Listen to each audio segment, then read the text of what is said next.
अस्सलाम वालेकुम दोस्तों, तुसीं वेख रहे हो मेरा पंजाब टीवी ते मैं तुहाडा मेज़बान मुहम्मद लतीफ़ खरल। दोस्तों सब तो पहले अपने चैनल करो सबसक्राइब ते नाल ही बैल आइकन करो प्रेस ताकि साडी हर नई आने वाली वीडियो दा नोटिफिकेशन सब तो पहले तुहाडे वीरां तक पहुंचे। दोस्तों अज तुहाडा वीर तुहाडे वास्ते दो कट्टियां ते एक कट्टे दी वीडियो लैके हाजिर होया है। उम्मीद करांगे कि तुहानूं ये वीडियो पसंद आवेगी। बड़े भरावां ने ये रिक्वेस्ट की थी कि जनाब तुसीं कदे कट्टियां ते कट्टियां दी वीडियो बना लिया करो, तो अज फिर भरावां वास्ते लैके आए हैं। तो हुण कैमरा मैं तुहानूं कट्टी नंबर 1 दिखांदा है, बाकी करांगे फिर मालक नाल गल्लां।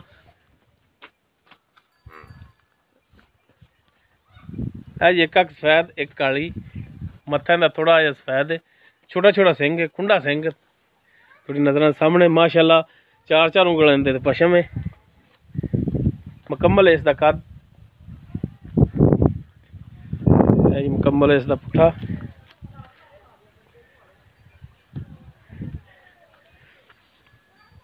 बाकी माशाल्लाह सील भी वाह लगती, थण थुण भी जेडे ने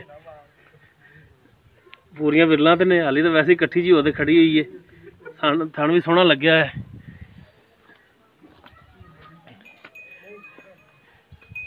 जी मुकम्मल है इसका कद। दोबारा कैमरे की नज़र ताकि भरा तसल्ली नाल देख लैन। उस तो बाद जी तुहानूं दिखाने जी कट्टी नंबर जी 2 हैगी है जी, कट्टी नंबर 2। अं उरा मुकर माई, उरा मुकर। मत्था इंदा सफैद इवें आ लीक जा रही हेठा मूँह तक। ओ भाई हौसला कर जा, 2 मिनट वीडियो बना लैन दे, तू किधर शैतान बनया जाना है। मुकम्मल इसका कद। इहदे उरली अख जी ठीक है,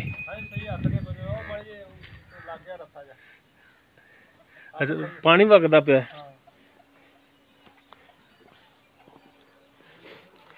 खलो जा कर्म वाली जी, मुकम्मल इसका पुट्ठा। खलो जा थन तो वहा दे, खलो यार माड़ा जा अगे।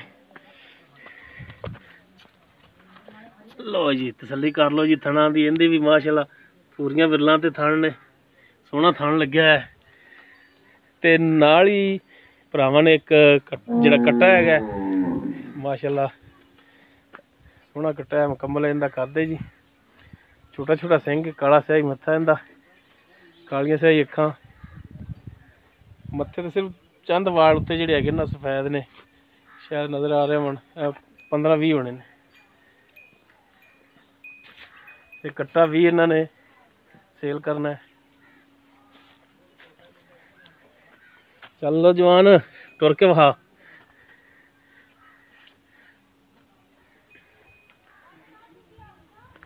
लो जी बाकी हुण करने जी मालक नाल, पुछने भी की कहंदे ने, की इन्हां दा हिसाब किताब है। हाँ जी जनाब, आओ इत्थे माड़ा नेड़े वो की हाल चाल, की नाम की माड़ा है ना नेड़े रवी क्योंकि माइक नहीं यार लाया। अब्दुल जब्बार। अच्छा भाई जब्बार, ये दसो 2 कट्टियां तुहाडियां दिखाइयां ने, एक कट्टा दिखाया है, कट्टियां दी उम्र कितनी होगी, कट्टे दी कितनी होगी? खीरियां ने भाइयां तिन्ने। अच्छा कट्टा भी ते कट्टियां भी खीरियां ने, पक्कियां खीरियां। 2 साल तो उत्ते या थल्ले कितनी उम्र? है जी ये 14 महीने दी जी। अच्छा दूसरी है 17 महीने। अच्छा 17 महीने ते कट्टा ये 13 महीने। अच्छा 13 महीने करदा। सही हो गया। अच्छा हुण ये दसो इन्हां दा हुण जिहड़ा मुनासिब जी पैसे हुण ये तां सूण वाली हुण बंदा पुछ लैंदा किन्ने देण लैणगियां। सूइयां ने तो बंदा दुध किन्ना देंदियां ने, मगर की इहदे ये तो हुण आप ने कट्टियां ही ठीक है।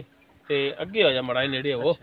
ते इन्हां दे हुण पैसे जिहड़े ने लैदा करने ने, इकट्ठे करने ने, किवें वो दसो माड़ा जा। किवें तुसीं आखो मैं कर दैं। हाँ तुसीं 1 नंबर ते दसो परली जिहड़ी है। 80,000 रुपया ते 2 नंबर ते 70,000 रुपया। 70 ते कट्टे शरीफ दे 70,000। अच्छा इहदा भी 70, 2 नंबर जिहड़ी कट्टी उहदा भी 70, 1 नंबर जिहड़ा उहदा 80। सही हो गया। 70 ते 70 140। हाँ जी ते 80 2,20,000। तिन्ना दा 2,20,000 थोड़ी डिमांड है। ते बाकी हुण कोई कमी पेशी कोई साढ़े आया तो दीद अज तो मैं वे लो किन्ना पंद 3 किलोमीटर तो पैदल टुर के आया, मोटरसाइकिल खराब हो गया, 3 किलोमीटर टुर के आया तुहाडे कोले। तो कुछ आए गए दी दीद करोगे? नवा देंगे, चाह पिया देंगे बस। और यार चाह असीं घरों पी लांगे ਠੀਕ ਹੈ ਆਏ ਕਰ ਲਾਂਗੇ। ਚਾਹ ਕਰੋ ਪੀ ਲਾਂਗੇ ਨਹਾ ਕੇ ਵੀ ਕਰੋ ਆ ਜਾਾਂਗੇ ਸਾਰਾ ਕੁਝ ਕਰ ਲਾਂਗੇ ਪਰ ਜਿਹੜੇ ਭਰਾ ਕਰ ਕੋਈ ਜਾਨਵਰ ਲਾਂਗੇ ਲਵੇ ਉਹਨਾਂ ਦੇ ਨਾਲ ਰੇਟ ਦੇ ਵਿੱਚ ਕਮੀ ਪੇਸ਼ੀ ਕੋਈ ਪਿਆਰ ਕਰਾਂਗੇ ਮੁਹੱਬਤ ਇਨਸ਼ਾਅੱਲਾ ਜੀ। ਕਰੋਗੇ ਹਾਂਜੀ। ਮਿਹਰਬਾਨੀ ਸੋ ਦੋਸਤੋ 2,20,000 ਤਿੰਨਾਂ ਜਾਨਵਰਾਂ ਦੀ ਇਹਨਾਂ ਦੀ ਡਿਮਾਂਡ ਹੈ ਲੇਕਿਨ ਇਨਸ਼ਾਅੱਲਾ ਇਹਦੇ ਵਿੱਚ ਕਮੀ ਪੇਸ਼ੀ ਕਰਨਗੇ ਦੋਸਤੋ ਉਮੀਦ ਕਰਾਂਗੇ ਤੁਹਾਨੂੰ ਸਾਡੀ ਅੱਜ ਦੀ ਵੀਡੀਓ ਪਸੰਦ ਆਵੇਗੀ ਅਗਰ ਸਾਡੀ ਵੀਡੀਓ ਪਸੰਦ ਆਵੇ ਇਹਨੂੰ ਲਾਈਕ ਕਰਨਾ ਸ਼ੇਅਰ ਕਰਨਾ ਔਰ ਆਪਣੇ ਕਮੈਂਟਸ ਦਾ ਇਜ਼ਹਾਰ ਕਰਨਾ ਸਾਡਾ WhatsApp ਨੰਬਰ 0321 57 29 251 ਇਸ ਦੇ ਨਾਲ ਹੀ ਆਪਣੇ ਮੇਜ਼ਬਾਨ ਮੁਹੰਮਦ ਲਤੀਫ ਖਰਲ ਨੂੰ ਦਿਓ ਇਜਾਜ਼ਤ ਇਨਸ਼ਾਅੱਲਾ ਮਿਲਾਂਗੇ ਅਗਲੀ ਵੀਡੀਓ 'ਚ ਅੱਲਾ ਨਿਗਹਿਬਾਨ।